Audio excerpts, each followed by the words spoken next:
Por que nós vemos sempre a mesma face da Lua? Uma resposta comum que você pode encontrar por aí diz que existe uma sincronia entre o movimento de rotação da Lua em torno do seu próprio eixo e o seu movimento de translação ao redor da Terra. Mas, sinto lhe dizer, esta não é a resposta para essa pergunta. Dizer que a Lua leva o mesmo tempo, tanto para girar ao redor de si mesma quanto para girar ao redor da Terra, é na verdade o mesmo que dizer que ela está sempre com a mesma face voltada para a Terra. Ou seja, e quem estuda lógica vai entender o que eu estou falando, uma coisa é praticamente a definição da outra, ou seja, as duas afirmações são equivalentes.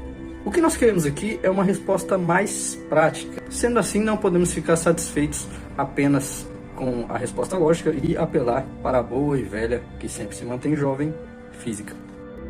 Você já deve ter ouvido falar do que chamamos de centro de massa de um corpo.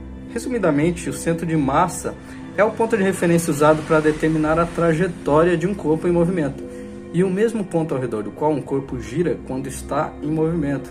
E isso se aplica também ao corpo no qual estamos interessados. Isso mesmo, a Lua. Ao girar em torno da Terra, a Lua executa um movimento de translação e um movimento de rotação em torno do seu centro de massa. Mas o que isso tem a ver com a nossa pergunta em questão?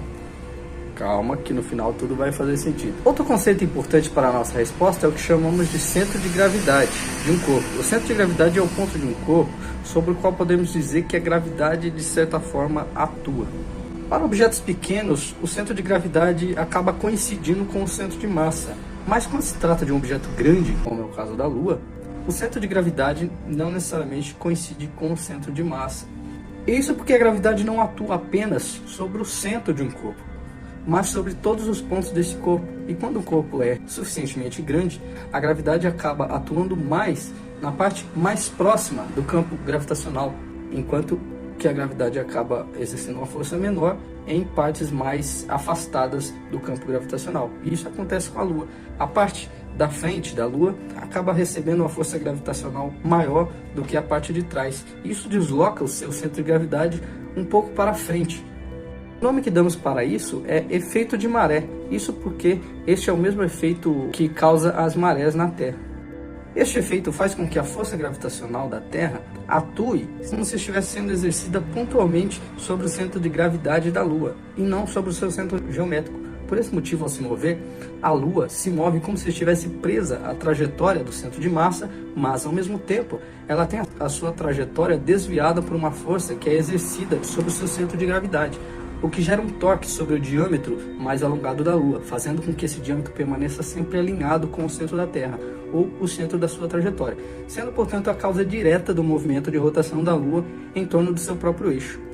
Isso explica por que o lado visível da Lua permanece sempre travado gravitacionalmente com a Terra, fazendo com que o outro lado permaneça sempre oculto de nossas vistas. Curiosidade 1. Este mesmo efeito fará com que a Terra fique travada gravitacionalmente com o Sol em um futuro distante, inviabilizando a vida em boa parte do planeta. Mas não se preocupe que isso levará muito tempo. Até lá o Sol já vai ter expandido o suficiente para engolir a Terra. Uma curiosidade final é que no sistema TRAPPIST-1, por exemplo, recém-descoberto, todos os 7 planetas já mapeados estão travados gravitacionalmente com sua estrela devido à proximidade.